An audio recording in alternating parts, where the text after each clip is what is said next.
এই চিন্টু বাঘ বাঘ বাঘ আমাদের কাছে আসিস না, আমাদের ভিতরে কাটাওয়ালা ভূত আছে। সালার বেটা চিন্টু, তোর সাহস তো কম নয় রে, বারণ করা সত্ত্বেও চলে আসলি আমাদের কাছে। হ্যাঁ হ্যাঁ হ্যাঁ, কেমন লাগলো ভূতের কাটা? আমার কথা না শুনলে এমনি হবে। সালার বেটা তোর সাহস তো কম নয় রে, আমার ছেলেটার পুঁতে বারবার হাত দিচ্ছিস কেন?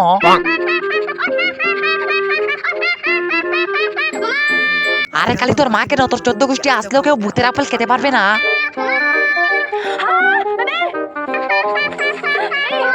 মা কিন সব সময় তো খালি বেবি বেবি করো, ছেলেটাকে দোকান থেকে কিনে একটা আপেলও খাওয়াতে পারো না।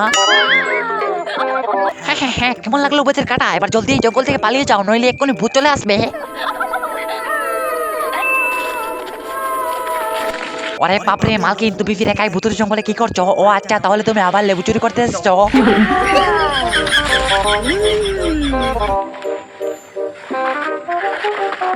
মালকিন এবার জলদি করে বাড়ি চল যাও, নইলে এক্ষুনি অন্ধকার হয়ে যাবে, আর অন্ধকার হলেই সে কাটাওয়ালা ভূত বেরিয়ে আসবে।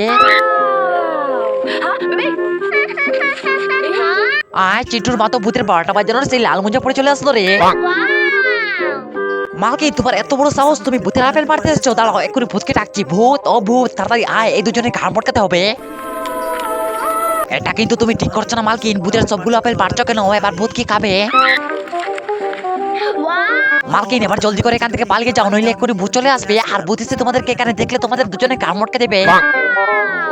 বন্ধু তুমি কি জানো, আমাদের ভিডিওতে লাইক করে চ্যানেলটাকে সাবস্ক্রাইব করে শেয়ার বাটনে চাপ দিলে এরকম ম্যাজিক হয়। বিশ্বাস হচ্ছে না তো? তাহলে ট্রাই করে দেখে নাও।